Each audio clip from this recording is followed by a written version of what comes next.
Good morning, everybody. Welcome to your Wednesday morning. If you're drinking a tea, drinking a coffee, if you're just having a water or a Diet Coke, anything in between, welcome. This is episode 13 of Coffee with Campus Consultancy.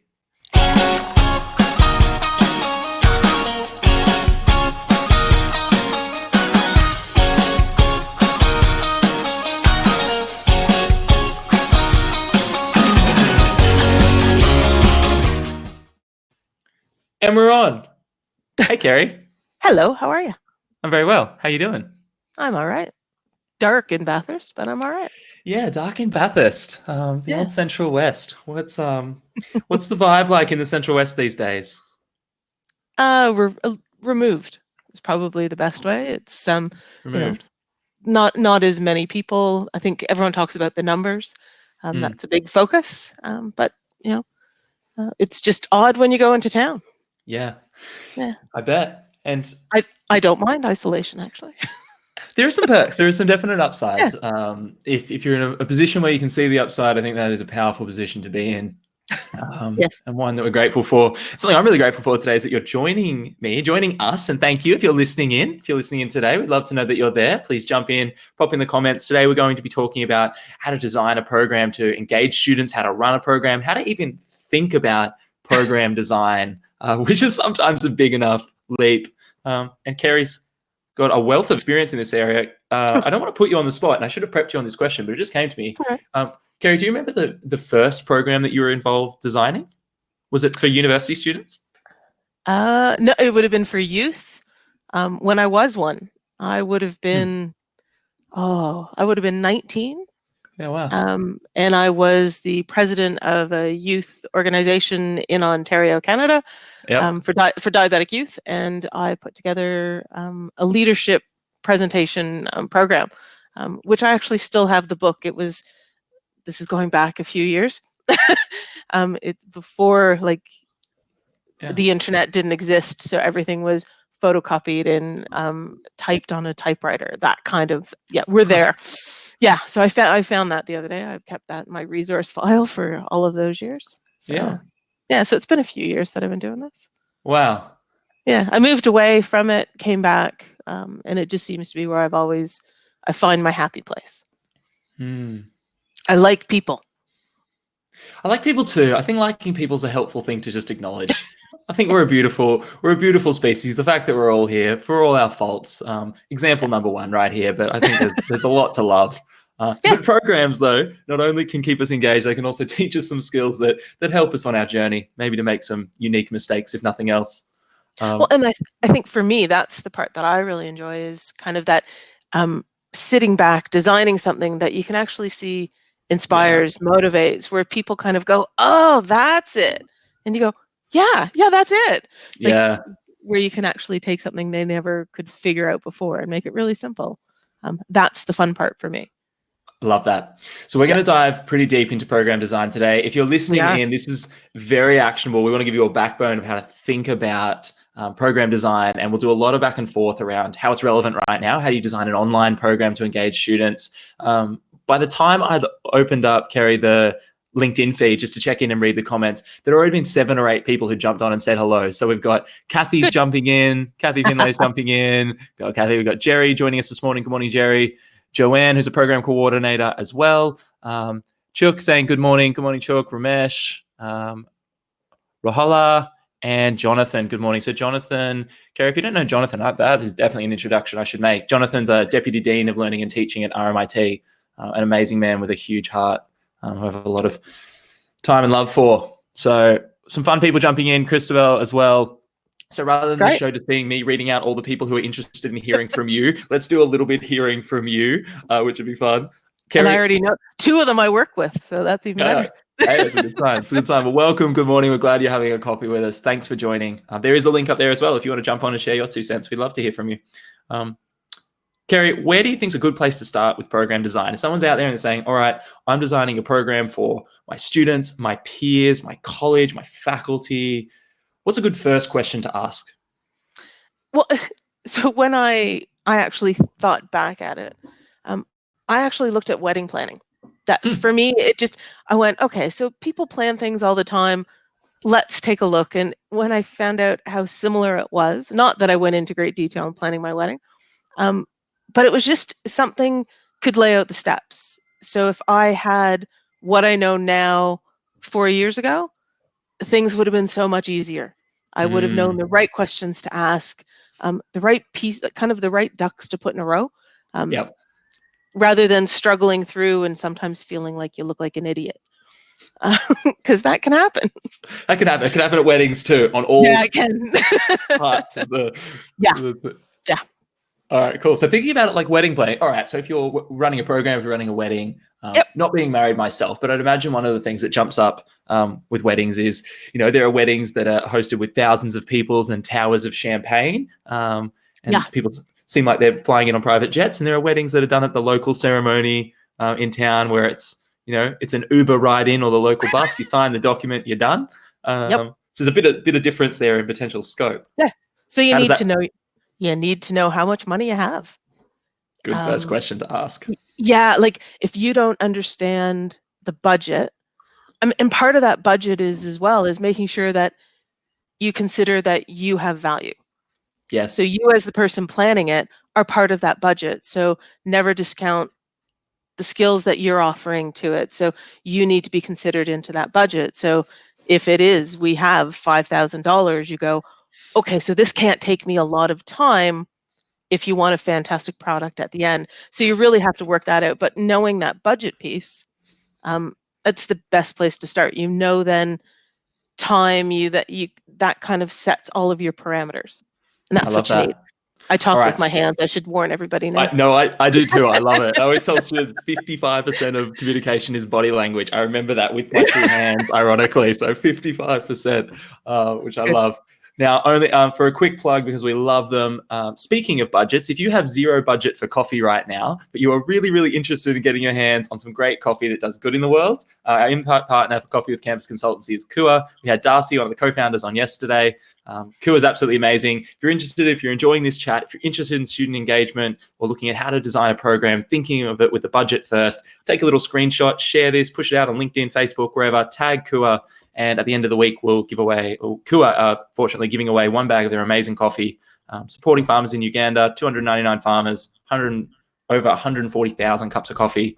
So some good stuff out there in the world. So if your budget's low on coffee, jump on board and get your hands on a first one. And if you've got tons of budget for coffee and want to support an awesome organization, check out Kua. They're a really, really cool group to support. That's very cool. Very cool. They're an awesome organization. And it's really funny speaking of budget, when I met Darcy, he was a student at university, and him and a buddy started a coffee cart at the bottom of an elevator. So you'll love this because of the hacky nature of it. Several hundred people living in a building, one core elevator shaft. And right at the bottom, all the students go out and go to class. What do students want on their way to class? A coffee. Where did they set up their coffee stand? In front of the elevator. Oh, that's awesome. Isn't that ingenious? Yeah, that is good. So good. And now years later, runs an awesome organization. So whether it's running an organization, running a program, a faculty, anything, knowing your budget is a good place. Especially with what's happening in the world right now. Knowing your budget's pretty helpful to know. Oh, well, and being prepared for those budget cuts. So that's definitely a thing that's going to be happening, is if budgets are cut, then you figure out it doesn't mean, then we do a half-assed job. It just means, okay, so rather than we're going to do 10 workshops, maybe we only can do 5. Yes. So you figure out, and part of that is your time impact. So for me, it worked out. I was a team of 1. Yep. And my director at the time was amazing because he always said, you don't work in a bubble. Yes. So anyone who is doing anything, putting programs together, always remember you never work in a bubble, and you don't know everything. So ask. And there are always people who can go, oh, well, I've heard this. And so that was a big piece of it. If I didn't know a lot of people and have a big mouth, which I do, I would never have developed the program that I did, because I would have just been stuck in this little silo. And there are enough silos in the world. True. That it's time to break down some walls and go, hey, I don't need to be the expert in everything. I need to be able to bring all the right people together to get this moving forward. So that's budget. And a lot of people are willing to give you ideas, and that's no budget. So that's part of it. So coming on to things like this, where you can get those few ideas and go, hey, fantastic. And then you can follow that up. There's no cost. Yes. So that's kind of how you can make it work. I love that idea of when you're trying to make it work, okay, I've got this certain budget. Some budgets are really big, some are really small. There are people out there who've run programs, events, or weddings on very big budgets and very small budgets. If you've got your budget, you know how much you've got to spend. Where do you go next? How do you go, okay, this is what I've got to work with, but what is it actually even going to look like or sound like or feel like? Find inspiration. So find ways for you to be inspired. So as the developer, you need to be inspired, because if you just keep going, oh yeah, so I'm putting this program together, I don't really know what it's going to do. Don't really see that it's going to be of use. There's not a lot of money to do. If you don't have inspiration, you can't kind of drive that into your program. Yes. So do some research, find out what competition's doing. I moved to Australia 13 and a half years ago. And this is, I have to figure out how to say this. I find sometimes there's this big wall up against, oh, well, we can't do that. That's American. We can't do that. I'm Canadian. I understand Americans. Lived really close to them. But some of the stuff that is happening all over the world is really interesting to look at. So don't leave your silo as just Australia. Look at what's happening in England, Scotland, and anywhere that see what else is happening. Part of that is make sure you do not get analysis paralysis. So that's my favorite term. Married to an engineer, so nothing against engineers, Josh. But God help you, Carrie. That's fair. That's just you've made it. I know. Periodically, that kind of thinking style gets analysis paralysis. They get stuck in we need to look at it. Is this the right data? Is this the right thing? Is this? And you have to figure out when to kick yourself out of that. So that's probably the next step. You have your budget, find your inspiration, and know when to stop. Yeah. And I think university students, again, need to know when I have enough information. I need to just now sit down and write. So it's stopping that. I love that. And I think there's some really clear parallels. Obviously, I love the metaphor of like the wedding planning. You find a budget, you find inspiration, Pinterest board, vision boards, that sort of stuff. And you can do the same thing. I remember even with event design, it works, but even with career design, I think there's some parallels there. If you're leaving university or you're changing jobs, or if you're looking for a new job right now through COVID, okay, do I have some budget set aside? Is it a couple of sessions with a career counselor? Is it I'm getting a new outfit so I feel more confident in that interview? Is it you're getting some coaching on public speaking or interview training? Like, is there a budget? And if there's not, awesome. Podcast, YouTube, articles, the first 3 pages of Google will solve all of your problems. Any problem in the world, you read the first 3 pages of Google, summarize it, that's the answer. Yeah. And so I think it's not rocket science. But sometimes you have to, one of the big things that I always said is you have to use both sides of your brain. So you really need to have that creative, artistic, and that lets you kind of dream big and have some of those big dreams. Then you need your logical, analytical that goes, yeah, fantastic. I would love that. But, this is my reality. Okay, good. So that I can kind of, fantastic. I can work that out. So you really need to have both sides. If you're not strong in one of those sides, find somebody who is. Hey, I'll buy you a coffee. Love that. Can we sit down and chat? I love it. And speaking of sitting down and having coffee with other people and really including other people, it's awesome to have so many people jumping in to say hello. So I'm just jumping in again. Christabel, Sneha, Estelle, Anup, awesome to see you all. Good morning, good morning, good morning. We'd love to know from you, are you designing a program? Are you in the middle of something? Are you wondering what the next step is? Do you have your budget? Do you have your inspiration? Kylie's just jumped on and said, I think it's so true for university students and people at work planning a project. When you have enough information, just start writing and creating it. You can always refine it later. Sometimes you just need to start. Inspiration throughout. Yeah. Awesome. So I love it. Just tell the bigger one is have a really clear scope. Yes. And make sure that you communicate that to everybody and anybody. I found that it was actually steering committee that tried to change my scope. So it's always knowing of these are my parameters. No, we're not talking about that. So it was a leadership program that I was putting together, and everyone's like, oh, well, and then we could talk about, academics. And I went, no,